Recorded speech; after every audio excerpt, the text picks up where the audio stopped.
Are you going on a trip by yourself and want to avoid the problems that sometimes comes with traveling alone?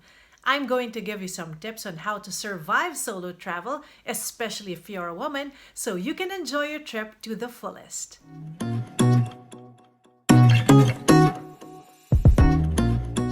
Hola, this is Alex. Welcome to my vlog where I talk about awesome things to do and see in Madrid and in Spain and about living abroad in general. If you haven't yet, do consider subscribing and hitting that notification bell so that you know exactly when my videos go live. Traveling alone isn't easy and it can be even trickier if you are a woman. I've done a lot of solo traveling, and now that I've moved to another continent all by myself, there are even more chances of me doing this.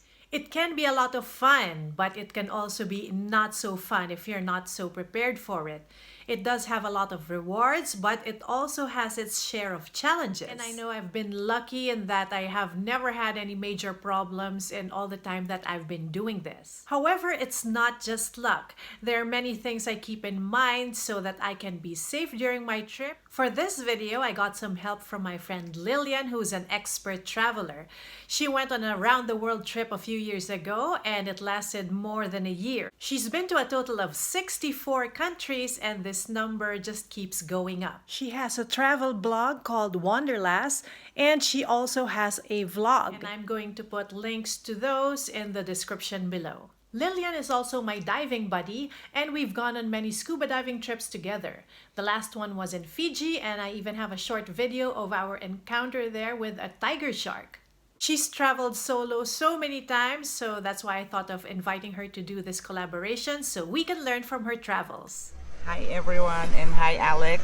I'm really happy to be doing this collaboration with you. I'm traveling in Papua New Guinea, and as we all know, this has the reputation of being one of the most dangerous cities in the world. So it is a good time to make this collaboration on how to travel safely, especially solo and especially as a woman. My number one tip would be to do some research. Don't let the media deter you from going to anywhere that you're interested. Of course, you need to be extra careful, but you know, I know personally, being from Manila, that they always portray Manila as very, very dangerous, where in fact we are fine as long as you know where not to go. So the same, I have been to Africa, in Johannesburg, they said it's super dangerous. Mexico City and Rio de Janeiro, these are all well-known, very, very dangerous cities in the world. But I have been fine with proper research. Just know where you should not go. Always find a local, and couchsurfing has been working super great for me. Knowing a local would tell you, for example, me, I host a lot of travelers, and I would be able to tell them where you should go, where you shouldn't go, how you should act and stuff like that. If you don't like to use couchsurfing, then just look for a guide for sure. You know, you will find a local guide who would be helpful. Something I've learned to do is trust my instincts. Whenever something feels off, whenever I'm traveling, whether it's a situation or a person, I listen to my gut and avoid any problems that might cause. I remember once when I was in San Francisco, I was looking for a restaurant at 12 noon. So imagine it was super bright and you would think that nothing unsafe could happen to you. So I was walking, and then I was passing through some deserted streets, which Google told me I had to go through. And then I could see that the street was deserted. There were no cars, and then there were no people. Then I saw from a few blocks away that there were some people gathering in a group in one corner. And in another corner, it seemed that there was another group of people gathering. So it didn't feel right to me. It just felt off. I don't know what was going to happen. It could have been some kind of gang war, or I don't know, like some kind of fight. But at any rate, I hastily retreated. I retraced my steps and looked for another route. I never found out what could have happened to me if I had continued walking down the street, but I did feel so much better and so much more at ease after I avoided that potentially troubling situation. So whenever you feel something, your gut tells you that something could be wrong, then might as well follow it. Another tip for traveling safely would be don't look like an easy target. If there are 50 people around you to be targeted, make sure you're not the 50th. Then most probably you will be left alone, because I think people who do this for a living, to steal or to rob people, they also want it as painless as possible. They don't want you to be like screaming or giving them problems. So as much as possible, they want you to be the easy one. So don't be that easy target, and you should be fine. Which also means to say that you don't flash expensive jewelries or high-end gadgetry when you are walking through a neighborhood that you know is kind of like maybe not the rich neighborhood. You would attract negative feeling of jealousy, therefore they would probably want to have what you are flaunting. Lillian said that you shouldn't be an easy target. And my next tip is related to this. And my tip is always be aware of your surroundings. You're going to find yourself in many new places and many new situations. So always look for an escape route wherever you are. For example, you're in a room, know where you can escape from a weird situation, whether you're in a hotel or a bar. This can apply as well, or in my case, the street. Also, I'm not a big fan of using earphones to listen to music on your phone while you're walking around, because this cuts out one of your senses, your sense of hearing, so you won't be able to hear what's going on around you. And then when you're in crowded places such as the city center, shopping districts, or just somewhere where there's a lot of people, you should avoid using backpacks because you can't see what's going on. It's very easy. Someone could be opening it, someone could be trying to steal something from it. Being aware of your surroundings at all times also means that you should avoid sleeping in public. For example, you're in the bus, or you're in the train, or even on the plane where you might feel very secure. You could be snoring away, oblivious to the world, and someone could be going through your things. And, even worse, if you're sleeping, then something might happen even to your person. So always try to get a good night's rest so that you don't find yourself having to take a short nap in the bus station or the train station or anywhere else where there are other people.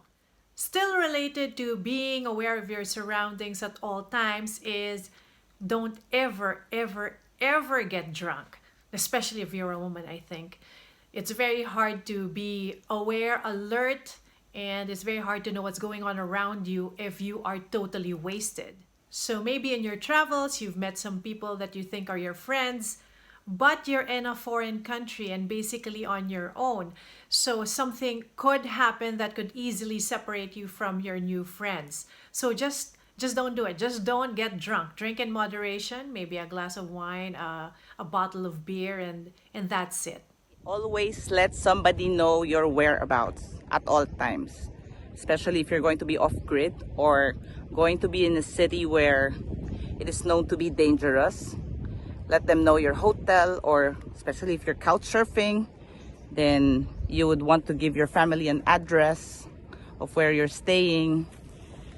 And I remember when I was doing my around the world, I was in Jordan, and during this time there was a bit of a scare about traveling in the Middle East.